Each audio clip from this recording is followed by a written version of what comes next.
Hello, I'm Nige. I'm Anders. Welcome to the Cheeky Extra. That was very. I keep doing this.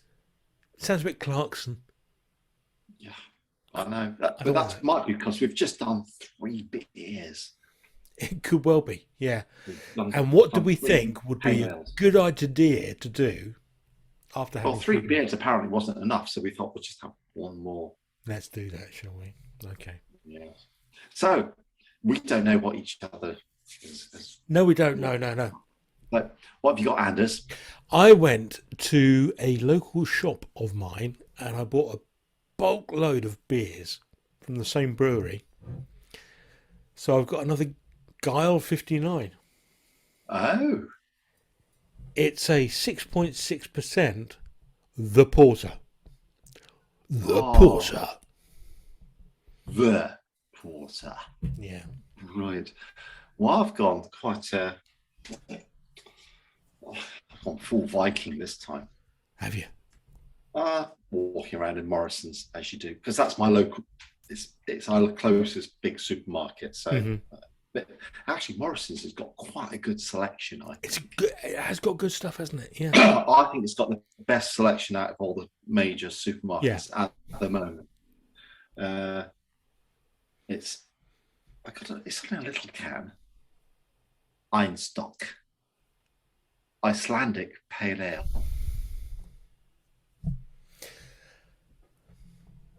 It sounds lovely. It sounds It's, beautiful. uh, Brewed 60 miles south of the Arctic Circle, we balance three kinds of. I was going to try and put an Icelandic, but I'm not going to try that because I can't do accents.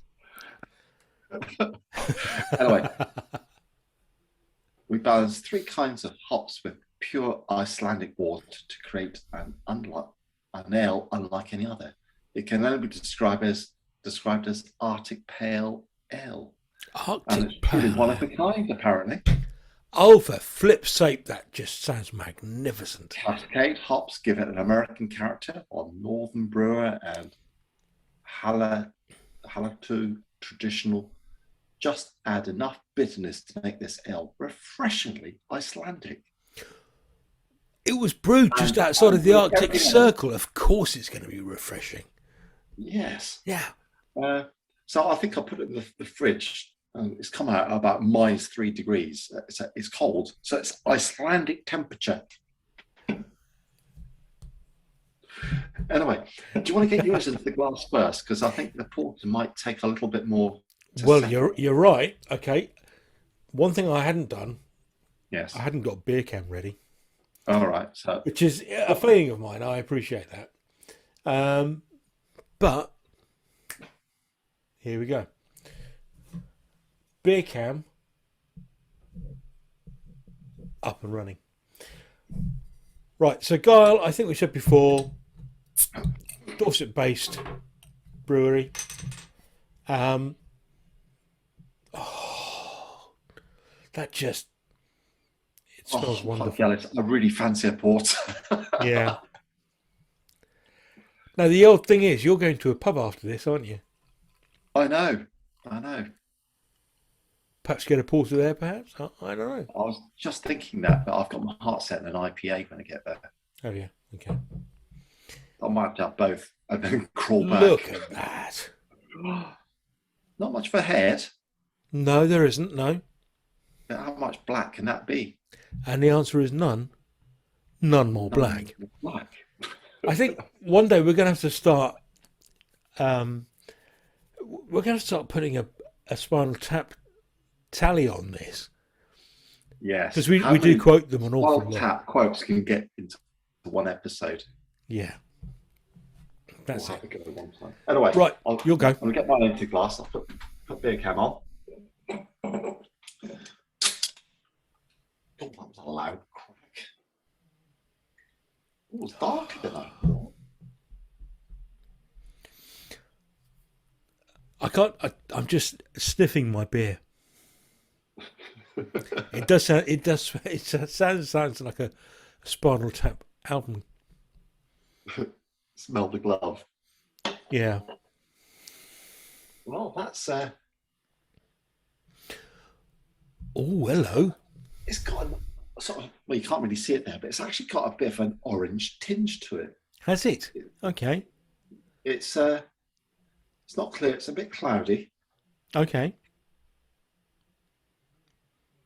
and it smells like beer. That's not very helpful for the viewers. No, but it I have just had 3 beers in my defence, Your Honour. honestly, if yeah, you're taking us down the path. This is a journey we're going on. If at some point you pick up a glass and you go, it doesn't smell like beer, we can turn off, move on. But Anyway. if it smells like beer, okay, take us further. It's got quite. I don't know whether it's because it was orange coloured. I think, oh, it smells of orange. This is such a problem, isn't it? That's. Yeah. Yes. Anyway, it's. I'm going in. Cheers. Chin chin.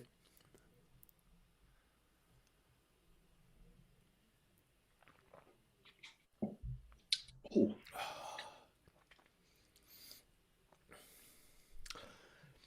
I don't know if the kids still say this or not, but boo shaka.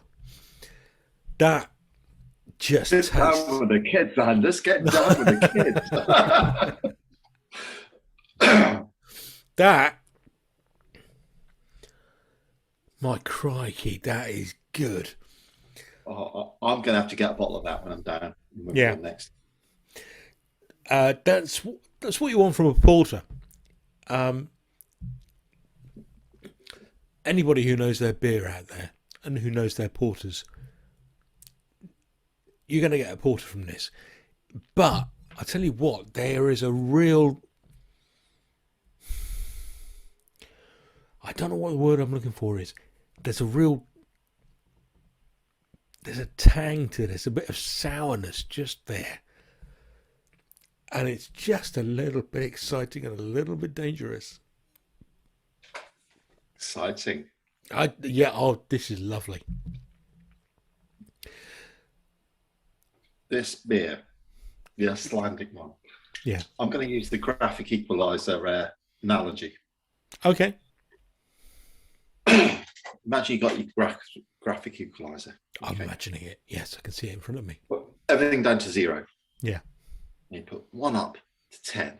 Yeah. You put another bit up to 10. Yeah. And you put another bit up to 10. So you've only got 3 bits up to 10. So you've got a huge difference between all the bits. Okay. There's just acres of space between all the flavours. Wow. That's this beer. You've got the separation from the bits, the elements that are going on with that beer. It's like that bit's there, the other bit's there, the other bit's there. I've not tasted something like it, actually. This is why I love you, Nige, because we talked about this at the very beginning. You said it smelled like beer. Yes. And now you've taken us down another road, and you've got separation of... yes. You've got a beautiful beautiful description. Up in that corner. Yeah. You've got a little bit of sweetness in that corner. And you got this orangey citrus thing just taking centre stage. But it's just so separated. That's the only way I can describe it. And you've got Icelandic water just sloshing in between all that. Wow. I'm going to have to wipe myself down with a cold towel. This is brilliant stuff. I think we're both enjoying our beers immensely. Yeah. Yes. We're going to go on to something that I can just see over your shoulder there. Yeah. Yeah, you're close. Yeah. Sound effects. But the jam. I got this in 1980. Give my age away. And it was Christmas. I was 13. And opened it up. And Mum had bought it because my granny always got me cool albums. but she didn't really. Just gave my mum money to go and buy something. Okay, yeah. And this arrived that Christmas, and I opened it up, and instantly I got really excited Well, you would. because I thought it was a sound effects album. I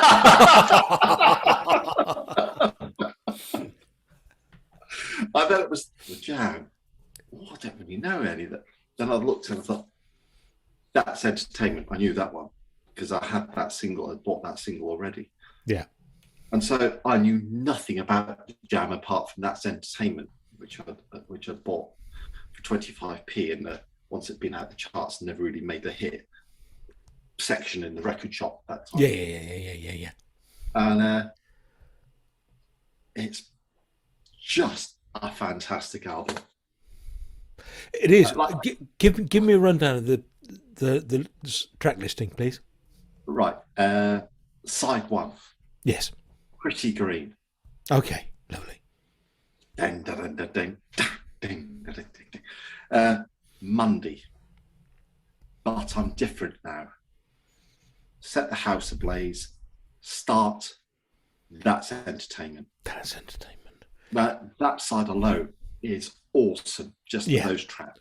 But if you flip it over, you get more awesomeness. Yes. You have Dreamtime. Then you got Man in the Corner Shop. Music for the Last Couple. Boy Out of Town. And Scrape Away. It's just a classic Jam album. It's also I've got Jam greatest hits. I've got this, so I've only got 2 albums on vinyl from the Jam. But I've had DVDs and CDs and stuff and others. So but this is brilliant. And back in those days, where you've only got half a dozen to 10 albums in your collection, you do play it to death. And In a Sleeve, all the lyrics, yes, and photos of the band while they're doing the recording. Oh God, it's a bit worn away. Records. Push it back. You've just done what I do with my piles, push them back inside. Yeah, arty photo off band on the other side of the Inner Sleeve. Yeah. Okay. But it was getting the album, opening up. It was elation. Oh, sound effects album. Oh, Jam. So expectations went all the way down. Look around. Oh, that's Entertainment. And then. Now you see, right. It was a firm favourite with me, that album. Okay, I'm going to take this conversation in 2 ways. Firstly, we'll get rid of the childish implications of. I did a radio show with a friend of ours. Oh yeah, I remember you did and radio. We put stuff together beforehand, which included sound effects, but because it was early 2000s.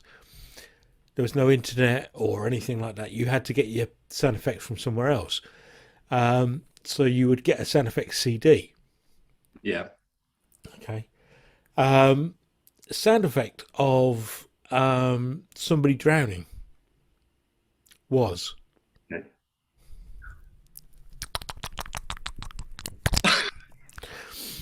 That doesn't sound like somebody drowning to me. I was just about to say what it sounds like, but I can't. No, you can't. No. No, you can't. Oh dear. On a more serious level, of course, though, the Jam, when they came through, honestly, I'm not a man that looks back too much, to be honest with you. Yeah. But I genuinely don't think Paul Weller has ever bettered anything he's ever done with the Jam. I think that band was seminal. The songs they wrote, Going Underground, Eaton Rifles and stuff like that, just exceptional. uh, angry poetry, great tunes, with a real hard edge to them as well. Yeah. I'd agree. I don't think they hit their pinnacle with the Jam, and it's Paul Weller left and formed the Style Council, and everyone got excited, and then Do you know what? There's a couple of good tunes. it is, but it didn't have the edge that the Jam had. No. And then he went on and started doing his own solo stuff, and a lot of people seem to love it. People are going to come at me, but his solo stuff is just... It's like Clapton's solo stuff. It's just a bit boring. Very good comparison. I think so. It's probably technically very good, but yeah, not as good.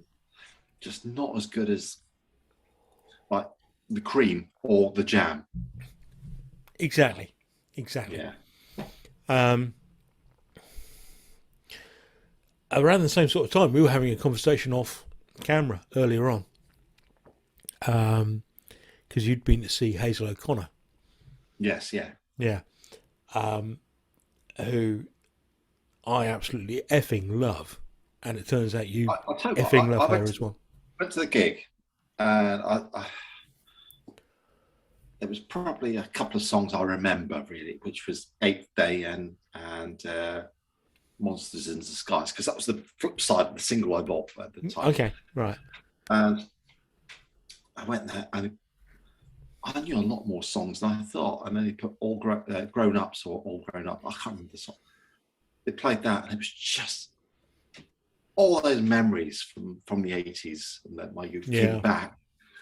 And it was a great performance. Now, she does a lot of performances, just her saxophonist and the keyboard player. Yeah.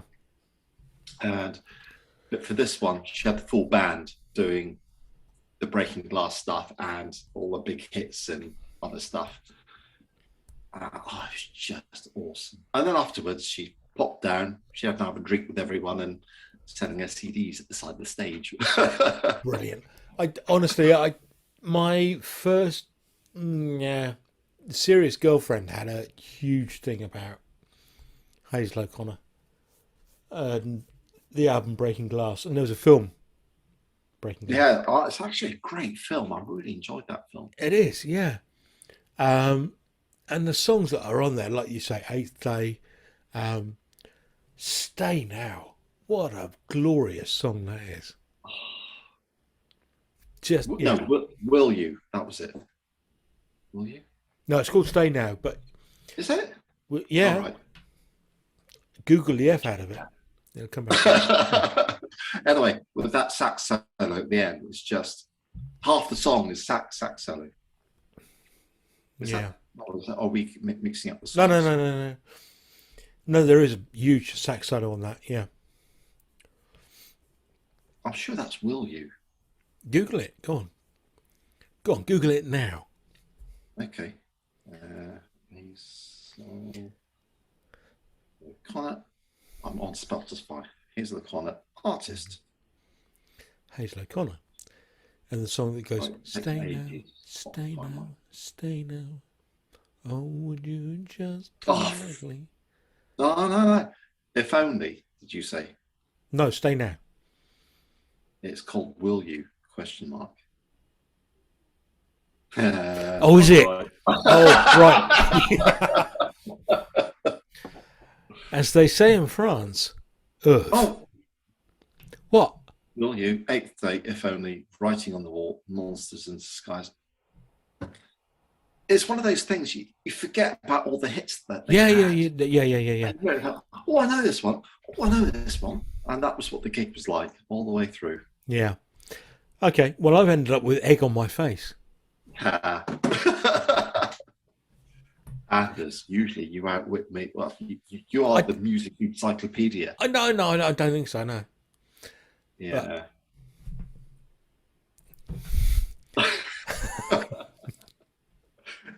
Anyway, how's your drink going?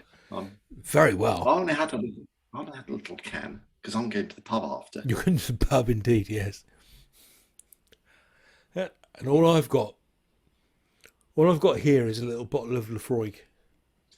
Now, sorry, this was, I meant to say, this Icelandic beer was 5.6%. And it's got, going back to my graphic equalizer.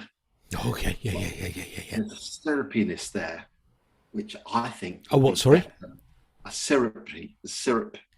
I thought you said a syrupiness. No, syrupiness. Yeah, I did say that. Okay, but I think I'd like that a little lower down on the equalizer. Yeah, but it was low enough down not to be a big issue. Mine has been phenomenal from start to finish. Like I said, if you want a porter and you know what a porter is, that is archetypal porter. It really is. With a little bit of edge. Just a little bit of, yeah. It's got a little bit of bite to it. Fantastic.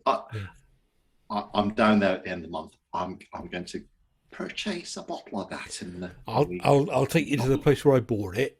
I know exactly where it is. Yeah. Okay. All right. It's a little deli opposite side of the butcher's dog, isn't it? Yeah, that's right. Yeah. I shall be there. Yeah. Knocking on the door when it opens. My good man, could I purchase that bottle? I'm sorry, but you don't have a beard big enough to say things like that. When you say that sort of thing, that makes you sound like somebody from Canberra. What? Say yes. Say when you what? say, "Can I purchase this?" Purchase? Yeah. You sound like somebody from the West Country, from Canberra. I know, but I'm from Dorset. Well, I'm from Scotland. But then I moved to Dorset, and I've got more Dorset twang than West Country. I don't know about you, but I've certainly lost the plot. Oh, completely. Yeah. Time so to go. let's call it a day. Yeah. Oh, come on! I've got to like subscribe. Well, we don't have to do that, Anders. Not on this, because if someone's got to the end of this, they've already liked and subscribed, because you wouldn't watch the end of this unless they're enjoying it. Oh. So you don't have to tell them to like and subscribe, because they already have. Otherwise, they wouldn't be here. So, bye.